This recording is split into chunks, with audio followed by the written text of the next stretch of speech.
Usap-usapan ngayon sa social media ang paghihiwalay ni Rene J at ni Samantha.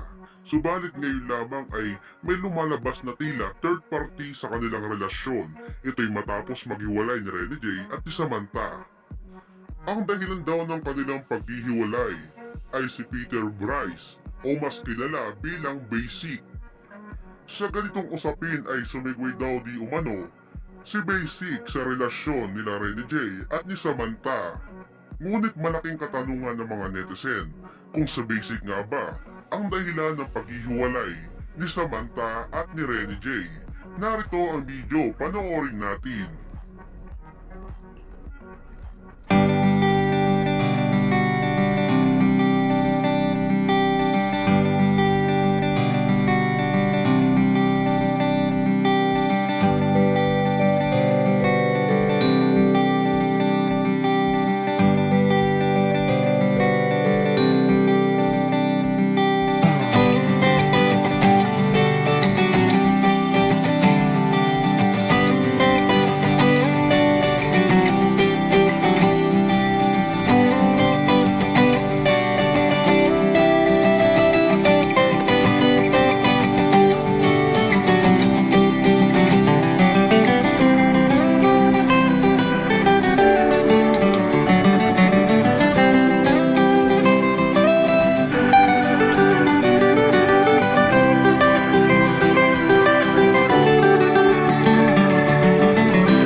Narito naman ang larawan na kung saan ay di umano na magkasama si Samantha at si Basic.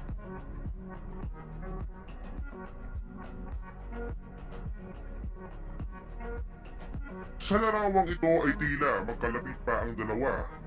Ngunit sa inyo mga ka-DJ, dapat ba nating musgahan si Samantha base lang sa ganitong larawan o litrato para masabing nagloko siya? O sadyang may basher lang na naninira ng relasyon ni Samantha, Rene J at ni Basic?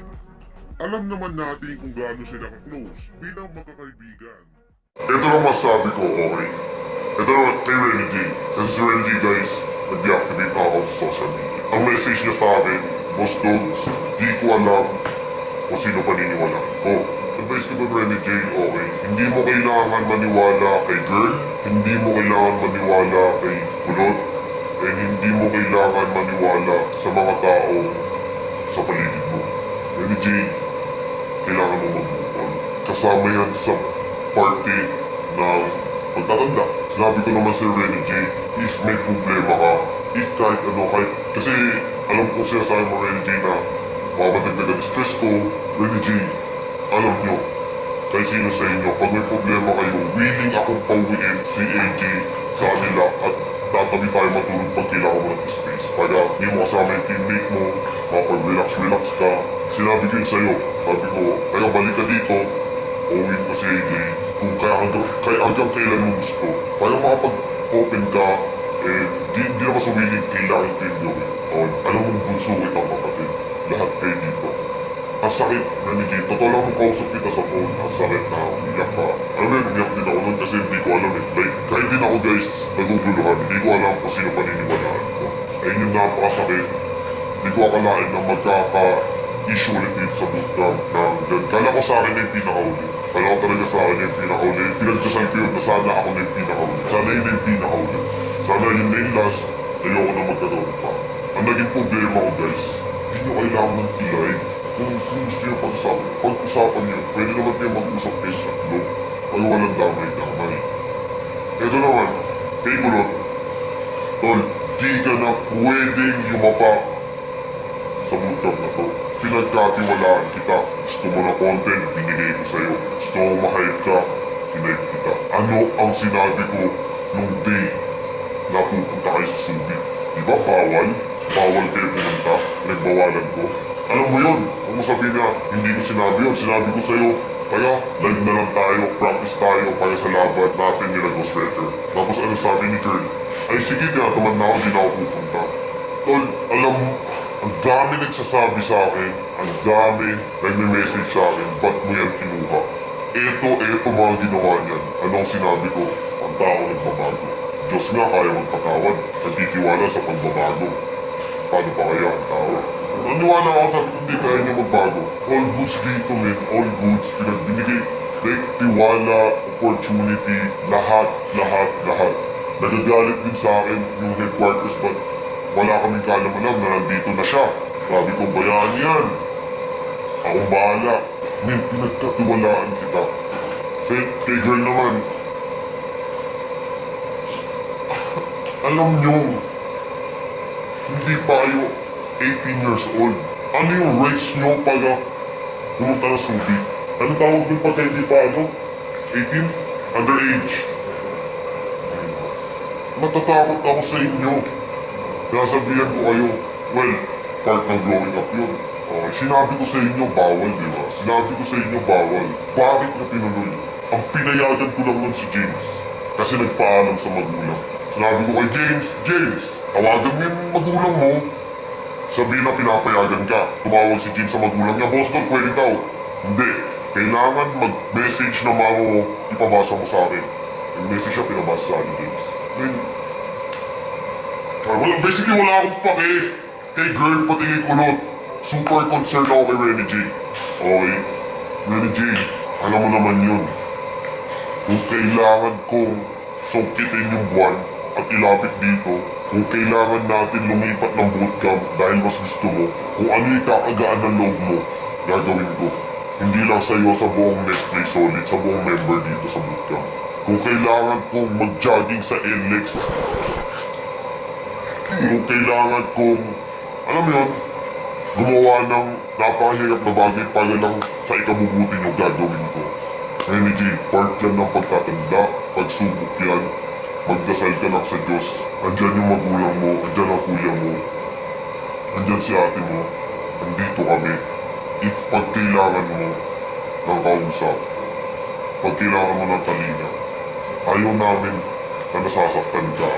Alam niya ni Yahweh, alam niya ni H2, alam niya ni James, Nexor, alam natin yung lahat. Ikaw yung tinuring namin dito na bunsong kapatid.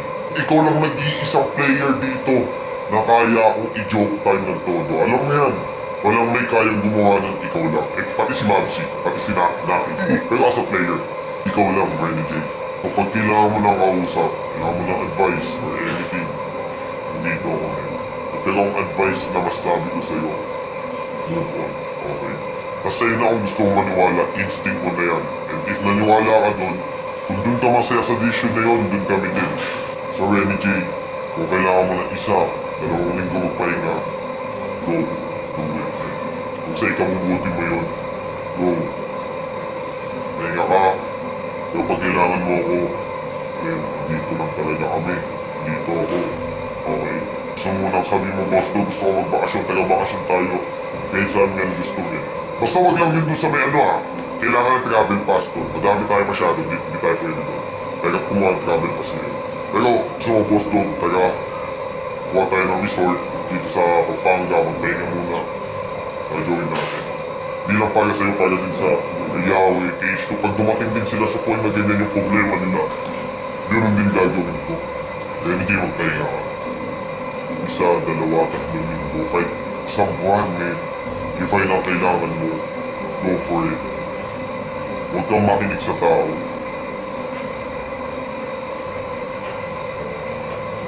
Yan ang sakit Renny J, ang sakit. Sakit mo yun. Sakit nung narinig kitang umiiyak.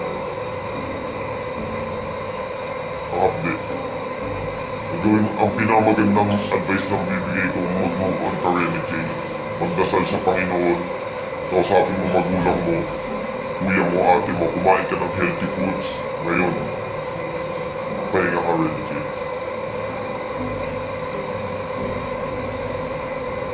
Okay. Guys, ang bigat para sa akin.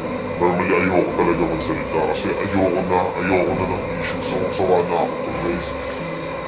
Sawang-sawa na ako. Ang bigat para sa akin. Ayun na yung last ko. Yung last na ko na video. Ayun na yung last. Ayoko na talaga, guys. Gusto ko nang manahimik. Gusto ko nang if issue man, gusto ko sa loob ng Mobile Legend. Yung nilalaro namin. Okay. Mag-level na yaw. Level na daw siya guys. So, let's give space. Tristan Cabrera. Okay guys, so that's it guys. Thank you so much and Renny J.